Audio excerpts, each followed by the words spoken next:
Welcome, seekers. You've always known there was more, a quiet rhythm beneath the noise of the world, calling you home to something ancient and beautifully familiar.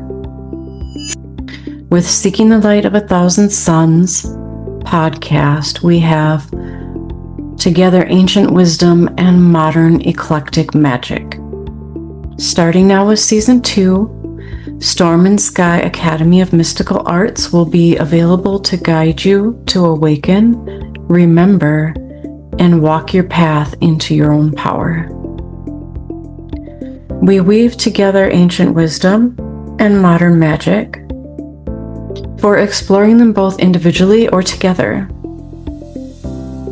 Each episode, each class, and each cosmic connection opens a doorway into something deeper, the magic that's always lived within you. It's not about escaping the world, it's about enchanting it. Through community, knowledge, and heart, remember, you are magical. You are listening to Seeking the Light of a Thousand Suns podcast from Storm and Sky Academy of Mystical Arts. This episode, we step into a season of passion, fertility, and transformation. We will be exploring Beltane, the fire festival of union and vitality, alongside of the full flower moon, happening May 1st, 2026, with energy of Scorpio. These will both be within the same day. This is a potent pairing. Beltane's outward expression of life and desire meets Scorpio's inward emotional alchemy. Together, they invite us to honor and connect and transform.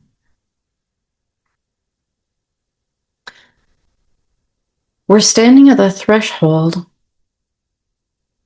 the fertile fire of Beltane, and the deep emotional waters of the flower moon in Scorpio. One celebrates life bursting outward, the other invites us to dive inward. Together, they create a powerful space for connection, desire, healing, and transformation. Let's touch a little bit on the lore and spirit of Beltane. It's usually celebrated May 1st. It's one of the greatest fire festivals in many pagan traditions. It marks the midpoint between the spring equinox and the summer solstice. This is the time where things are awakening, where, things are blooming and activity is increasing and the fertility is high and abundant. Historically, fires were lit on hillsides and cattle were driven between them for protection and blessing. People also leapt over flames for fertility, luck, and purification. I've also heard stories where maidens would circle a tree to get a vision of who their future mate would be. There's all kinds of really cool things that you can read about Beltane lore. We'll also be putting some things on our Facebook group, a couple handouts in case you want to celebrate or you want some additional information on the two events themselves for May 1st.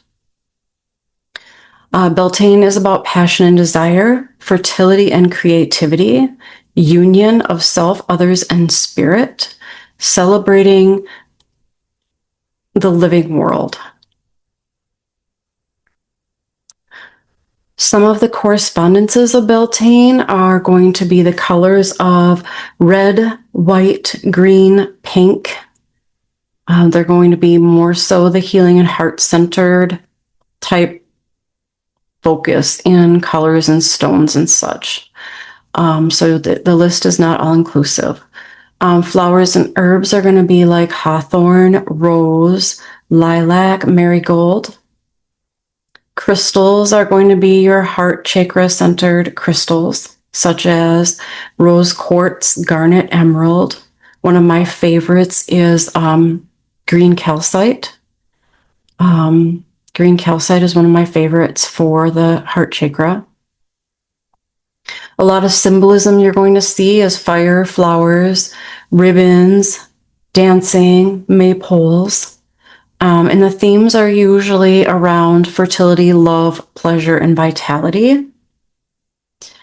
I will also be putting for fun a Beltane strawberry honey cakes recipe. If you want to do your own ritual and do cakes and ale, this would be something fun that you can do that kind of contains the lore of Beltane with the strawberries and the honey and things like that. Don't have to do those things, of course, but if that's something that interests you, I will be putting that out on the Facebook group, Seeking the Light of 1,000 Suns. If you're not part of the group, join, subscribe, be a part of all the little extras that come through. If you're going to do any Beltane ritual or spell work, again, it's going to be like fire and desire type of themed. Fire could even just be like lighting the fire under your butt to get you moving. It can be any kind of like inspired action. It can be anything that you want to add like speed to. So it's not always centered around destruction. However, if you do need something destroyed to come out, within as something new, like the Phoenix type transformation, fire can be used for that as well. So it can be even as simple as lighting a candle flame, red, white, or any of those colored themes that we talked about moments ago. And as you light the flame, you can say, Fire of Beltane, bright and wild, bless the heart and bless the child. And then you can hold a ribbon to focus on a desire, whether that be creative, romantic, personal, or what have you. And you can pass the ribbon near the flame so that it's getting the fire charge, the elemental fire charge. And then for symbolizing activating it, getting the fire started per se. And then you can tie the ribbon somewhere meaningful or wear it. In the past, rituals and things like that I've been a part of, we've always made something with that embroidery floss like they make with friendship bracelets, right? And we would do like a knot magic along with it, even if it was braided, twisted, what have you. And then we would tie it on ourselves and wear it. And when it finally broke off on its own, it just meant that your working has come to a completion, or some people believe it means that your working has come to a start. It just depends on what desires you put into it and what it is that you actually want to either gain or lose. Some people will use Beltane to make attraction or passion charms. These can even be like passion and attraction for yourself, or glamour type spells, things like that. It doesn't not have to be outwardly projected onto others. There's all kinds of different things that can mean. So you could do like You could do like a rose quartz, a small pouch, and then some dried rose or lavender or both.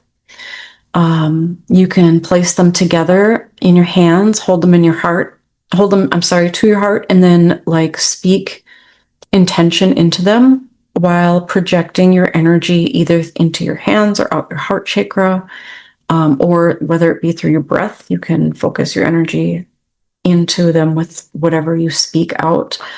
And then you can tie those things up into the pouch and wear it. Another thing that you can do, which would be similar but without the pouch, is you could charge some moon water or your bath ritual water before spell working. You can do that as well. Some people will take ritual baths and make sure that their energy is clean and such before doing a magical working.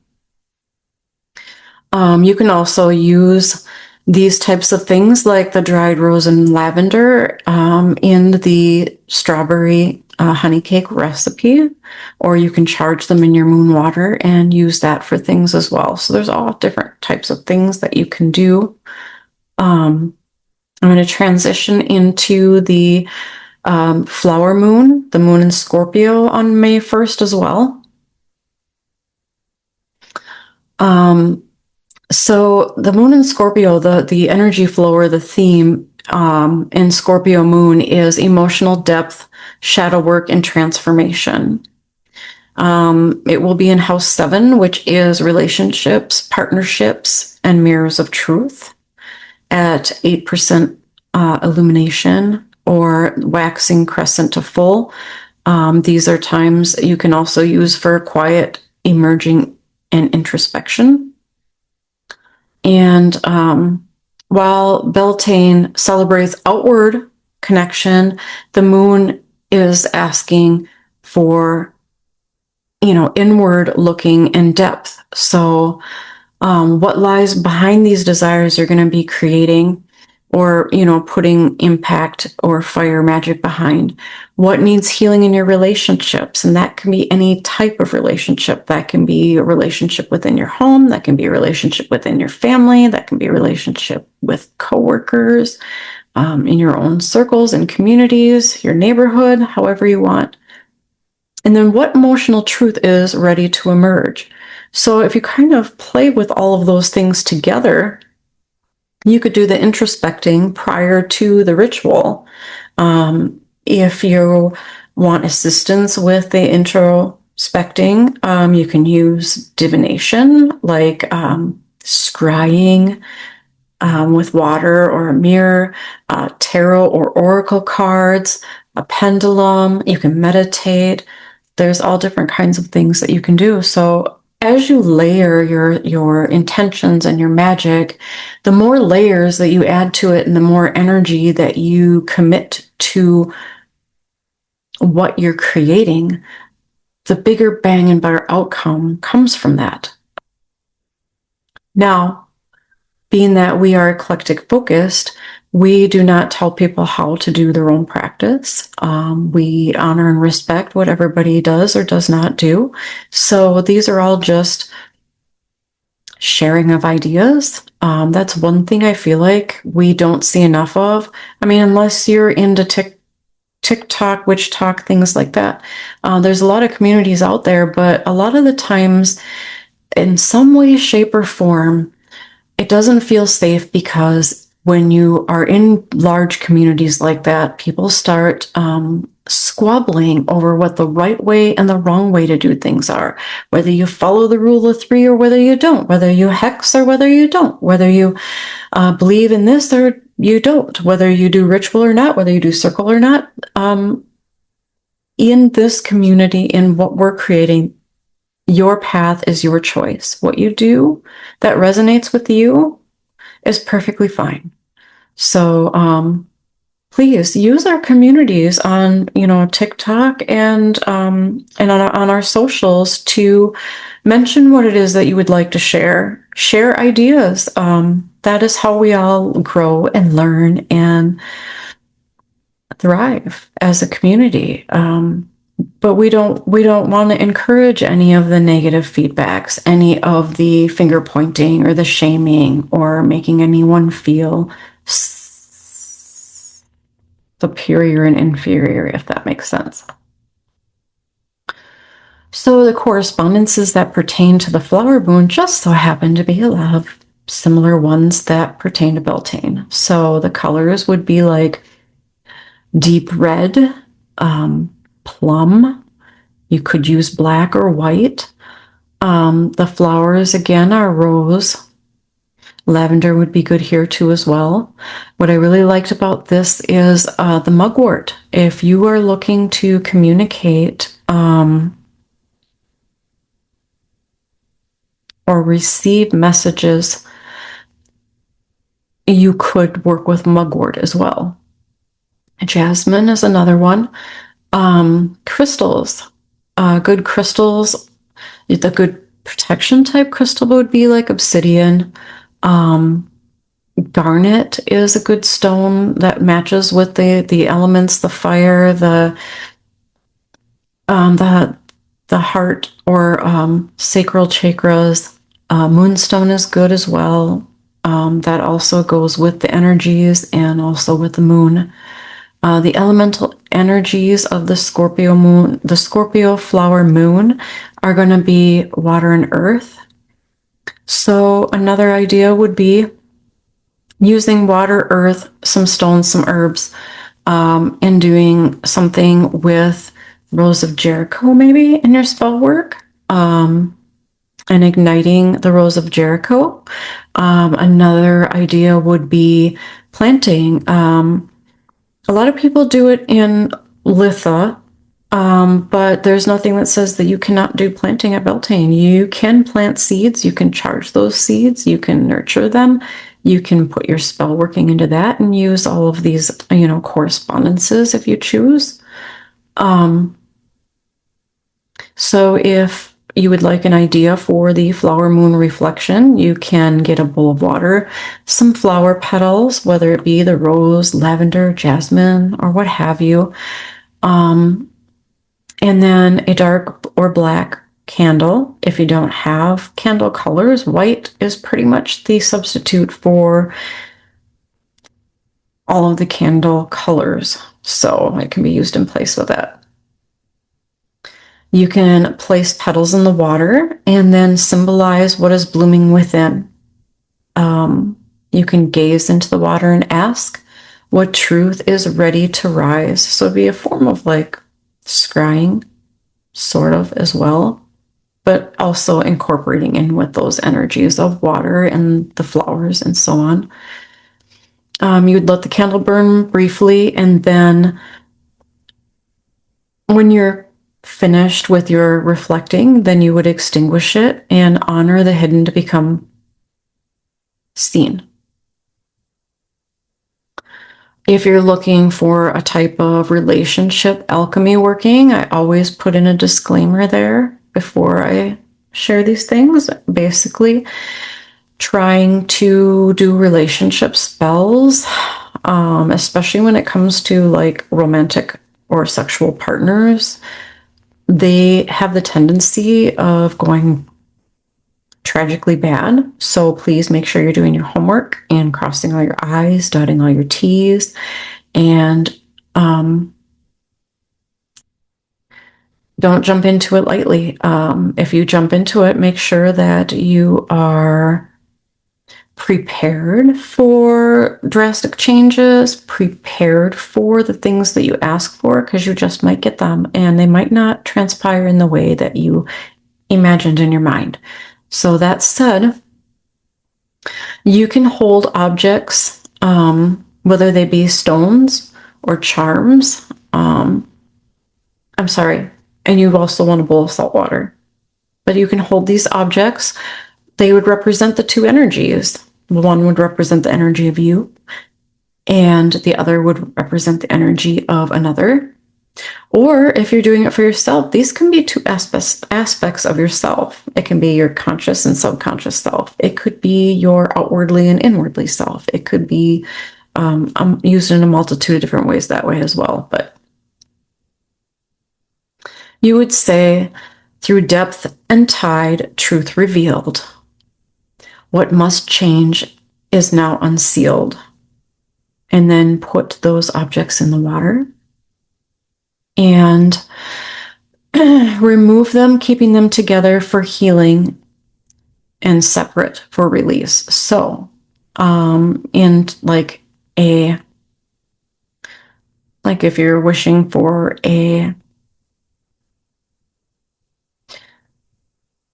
relationship release or breakup or untie, you would then, when you remove them from the water, you would keep them separated. If you're trying to bring closer connected energies with the other, then you would keep them together. The closing reflections then are Beltane and the Flower Moon together, they create a powerful paradox. One calls you to celebrate connection, pleasure, and life. The other asks you to look deeper into truth, emotion, and transformation. This is the magic of eclectic practice. You don't have to choose one path. You can hold both fire and water, desire and introspection, blooming and becoming. What's blooming in your life right now? What deeper truth is growing beneath it? Thank you for listening. I'm sorry that we were on a large hiatus. A lot of things have come up in our lives, and we were also incorporating a lot of changes going into season 2. So thank you so much for listening, and blessed be.